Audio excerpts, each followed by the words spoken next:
Yeah, definitely. All the variants come out. It's like, don't worry about it. How was your second dose? How was your day? Dude, it was easy. Yeah, nice. I was a little hungover.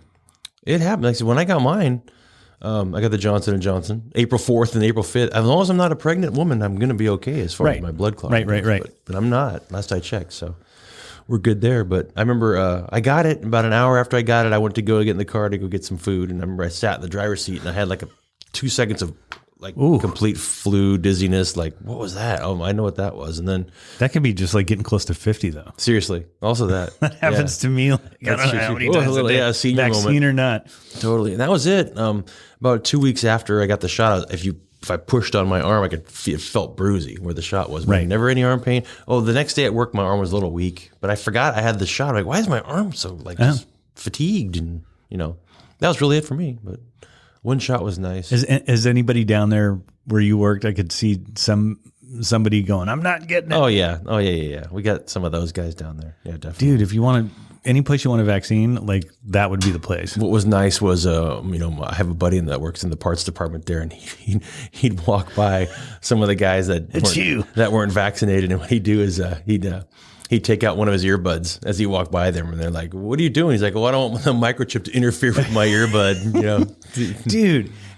And I firmly believe the only reason to not get the vaccine is if you're just a pussy. Well, I mean, if you're afraid, if you're just ignorant or afraid, exactly.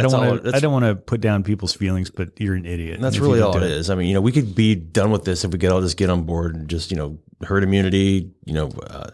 Everything has to be political now. I mean, it's just, it's a shame that we're choosing up sides. Can you when imagine it comes when smallpox, they're like, I know, polio. What's that? Polio. Yeah. Don't tread on me with your polio vaccine. I'll just keep drinking whiskey and eating squirrels. Oh, dude. Yeah. It's a shame, wrong? Bro. Yeah. It's, I know some people I don't appreciate that characterization of middle Americans either. I know. Yeah, that's true. Huh? Whiskey and squirrels. Well, I'm thinking more like the 1800s with the polio. Okay. Yeah. Something along those lines, or the pox, if you will. The pox. I mean, there's no more polio because there was no internet. That's why we beat polio. That's a good point. Dude. Exactly. Oh my God. I didn't even think of that. If there wasn't for the internet, we would have beat COVID a long time ago. Well, let's say that the vaccine was, so to look at the vaccine, the arguments against the vaccine seem to be one, that it's not safe. That's one of them. Sure. Two, the really far out, the government's in on it. It's some government tracking program, which is beyond belief. I'm not going to be their guinea pig. Right. Yeah. And then what else is there? I mean, it's not safe. It's a government plot. Can you throw like the long-term effects into not safe? Yeah. Okay. Right. Well, that's another thing is they're like, they don't know what happens after you've taken it for 5 years. And while that sounds true, because nobody has taken it for 5 years. Right. At the same token, they do have a really great idea based on the science of they can predict out on how the body's going to react to this. I mean, it's FDA approved. I mean, they don't just like say, this is going to, Dude, Chris Rock did it again. He's like, I don't know what's in Fruit Loops, but I still eat the shits. Yeah. He's like, yeah. Let me go eat this double quarter pounder, but you're not sticking that needle. Oh my God, Rosemary saw the best.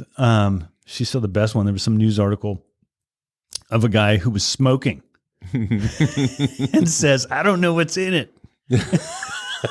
And he's smoking a cigarette. Totally. It's just political. Like I said, it's the internet. You don't know what happens long term, and I don't know what's in it. That's right. Yeah. It's sucking down that Marlboro. Oh my God. Yeah, totally, brother. So. But yeah, and here we are, May, right? That's it. Yeah. And things are getting better because everybody's got the shot. California, we're doing great, dude. The Bay Area in general, things are opening up. People just say like, well, the Bay Area is a highly educated region. We're just kind of on top of it. We believe in the science, and we just kind of, we want to get this behind us. But what about the bro? He's kind of counter everything you just said. Yeah, I know, but the bro would be on board, right? Well, the bro's a holistic guy. The bro's going to go have a colonic with Florence Henderson before he takes the shot. Dude, he loved his coffee colonics. Yes, he did. Yeah, he's definitely, yeah. What the hell? Here comes Folgers. Oh, can I top me off here, bro, with some of that ass coffee? Oh. Yeah, he was definitely that a guy's character. so whack. Yeah. And now he's going to pop up again. Yes, he will. He's like Beetlejuice. I'm waiting for him. I'm waiting for him to start knocking on the door. Yes. Hey, yo, bro. Hey, what's in this room down here, bro? Yeah. Hey, you guys gonna? You need Is this the the trash bathroom? can? Is this the bathroom? Yeah. Yeah. Oh my God, that would be him for sure. So what are they doing with? So how are they picking fans for these sporting events? Because I noticed they're putting like 25% of people, unless you're Well, like, you just, like I said, you go. Texas is like, fuck it, you know. Well, if I can regress, I got a pretty sweet road trip coming up this summer that involves some sports. Oh yeah, let's do it. Yeah. Regress, please. So all right. So thanks to digress. thanks to the state of Georgia, they moved the All-Star game from Atlanta, right? For their I remember that whole deal. Yeah, they moved it to Denver, and so I have a buddy that lives in Denver. You know, as a matter of fact, he's a Colorado Rockies season ticket holder, and he was able to get All-Star game tickets. So I'm going to fly out there in July and catch the All-Star game. So you're benefiting from racism, basically. Absolutely. Yes. I'm definitely taking advantage of that. But he just sent me a text yesterday saying that the Rockies, as of, I think, the end of this month, no face masks. Oh, okay. So I mean, it could be a state. The mountains or the players? The players. The Rockies. I'm sorry, the fans. The fans. Yeah, so that's no longer an issue. And so again, it's state by state now. I know already San Diego. I was watching a game. Nobody's wearing a mask in the stands. Right. And then of course, Atlanta and Texas, they're full capacity, no masks. Oh, I didn't even think about it because I'm an idiot. But because I watch basketball usually, but they're outside. Really? No, baseball. Oh, well, yeah. What do you mean? No, basketball is still limiting the number of fans. I see what you're saying. Okay, yeah. And no, they definitely like that's because they're indoors. But baseball, you're outside. Oracle Park is strict. You need a vaccination or you need a negative COVID test. What's Oracle Park? Where the Giants play. Oh, Jesus. Yeah, AT&T, SBC, Pacific Bell, Oracle Park. So anyway, they no, it's AT&T now. What happened to Oracle Arena? I lost track. That's what is that? That was the Oakland Coliseum. Where do the Warriors play now? The Chase Center. Chase Center. Okay, yeah. What the hell?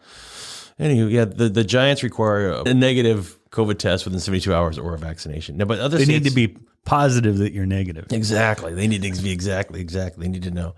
And they're still only like 20% capacity, 10,000 people. Oh, Giants. So what they do now is, I don't know how they do it, but they just go around section by section. They zip tie the seats shut. Oh. So that's how they are able to, regulate which tickets are for sale. And I know some they just sell them all, and then if your seat's zip tied, you got to go home. Yeah, you got a zip tie. Oh, yeah, bring a cutter. But I know like a lot of the teams also are selling games month out at a time. To whereas like I know the Kansas City Royals, for example, they're open, all their games are open now. You can buy any game you want, but a lot of the teams are still by month. So it's really, I think it's a state mandate, and then they go up, and there's local regs too. Yeah, absolutely. Yeah, definitely. So they're seeing the light at the end of the tunnel, thanks to people vaccinating and, the vaxes. That's it. Exactly. Get your vaccine. Yeah. Come on, do it now. Do it now. Come on. So it's going to be, I think it's going to be an Get awesome your vaccine going. Yeah, that's it. Exactly. Yeah. Turn it on. Get those people medicine. Oh my God! So they just want food. We should do a whole podcast in Arnold. In Arnold voice. Yeah. That would be awesome. That would be just something for. What's the last Arnold movie you saw? I haven't seen his mug in a while. Dude, we had a little Arnold fest at work the other night. We did. We watched Total. Wait a minute. Yes. Arnold Fest at work. Well, a friend of mine, a coworker of mine, at some other place. I hear exactly. Yeah, I heard these guys do this. He brought in a DVD player and a TV. And we got smart. We put it on. It's above the locker, and so he printed a sign for training purposes only. And put it on the perfect. TV. That makes perfect sense. We should get some dummy jewel cases and just write. I just remembered what it was. But keep going. Okay, I said let's get some dummy jewel cases and we'll write like lifting properly, driving safely, dealing with the homeless. Have all these DVDs and lying around for training. You know what I mean? Inside we'll have like Tombstone and you could have I Am Legend for dealing with the homeless. Exactly. So. We watched Total Recall and we watched Predator. Love Total Recall. Yeah, dude, those movies are still so good. Dude, Predator is a friggin' awesome movie, dude. It's 4 years old. I love Carl Weathers' arm just after it's blown off, just squeezing a few off. Yeah, that's it. Oh my God, dude, that movie's great. True Lies, dude. True Lies is amazing. What's cool about Arnold movies, you notice he always gets that cigar smoking scene in his movies because he smokes stogies, So no. So what I'm reminded of, the switch gears, but not really, is I think it was the New York Transit Authority or New York Subways where they found that these guys had like their own private little, you could call it a break room. Okay. But they had like a bed and TVs. Oh, man. Yeah, that's nice. We should see what we got. We got a nice little setup over there. We've slowly been, inundating it with creature comforts, but allegedly. In January, our locker bank is outside. It's outside of the office, but inside of where the fuel island where I work. Right. And somebody came in there and stole all the stuff out of my locker. They left. Wait, what? Yeah. I had all my stuff stolen out of my locker. Resident local street person, if you will, came onto the property, went into the building because we have these large garage doors that are wide open. I was in the office when this happened, but my coveralls, boots, shoes, the clothes I wore that day, everything was stolen because my locker was open. I didn't figure. Right. I work with one other guy and I trust him, so I kind of just left my locker open that day. And he proceeded to leave his tennis shoes behind, his size 8s, and he says he stole my size 13 shoes. He's running down the street with those. He stuffed my bag full of all my clothes and stuff. And so we decided to put the lockers in the office. And then once we did that, we were able to make it, kind of our own little living room setup with the television and, make it comfortable. We got to be there for 8 hours. I mean, you can't just work all 8 hours. Come on. So, but, All right. I just looked it up. It's awesome. What do you got there? Let's see. New York's MTA. Oh, okay. Right? Yeah. Inspector General Carolyn Picorni. Yes. Who, not of the Petaluma Picornis, by the way, said a trio of MTA employees were found to have installed an illegal man cave break room in a storage room under the tracks at Grand Central Terminal. I got to meet these Grand Central Terminal. Yeah. Photos courtesy of whoever. That's awesome, dude. What was it? Yeah. So let's see what the Grand Central Terminal contained a man cave outfitted with a futon, a TV, a streaming device. Okay. Roku. Sure. Yeah. Right? Yeah. I would assume Roku. Do you stream at all, or? Yeah, Julie's got a Roku. Or because the Amazon Fire is a thing too. There's got to be a PS4 in there or something. Come on.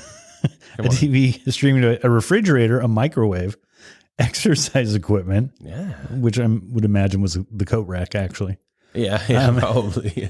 Air conditioning and more. Jeez. And it says, many a New Yorker has fantasized about kicking back with a cold beer and a prime piece of Manhattan real estate, especially this one close to good ground transportation. And that is right directly there with an article that somebody made $79,000 in overtime that year. So... Well, hopefully these guys were promoted. I mean, that's ingenuity. I want a guy like that on my team. You know what I mean, bro? Yeah, definitely. Wow. We never had a man cave at DHL, did we? Or Airborne? We had them on the routes. Yes, we did. Yeah. For sure. Yeah, but we definitely never had one in the building. You wanted to get in and out of there as fast as you possibly could. Yeah. No, don't spend time in the building. Yeah. No. Get out and go. Yeah, the faster you go. It's big news, man. Watch the man cave. Yeah, definitely. We got to step our game up, apparently. Well, apparently the one thing it didn't have is privacy. Yeah. Obviously. The one lacking ingredient. There's literally a rat down in the subway. Turned him in. Oh, God. Yeah. I love that kind of stuff. You know what? Hey, you got to take time for yourself once in a while. No, why not? Yeah, you know what I mean? Yeah, these guys are going to grind you down to nothing. And, a rested worker is a happy worker. Well, the other thing that I always used to say, too, and actually, I am kind of sticking up for these guys, but try doing that for 25 years, Totally. Whatever job they're doing. Any job like this, especially being down there in the catacombs of New York. Who the hell knows what's down there?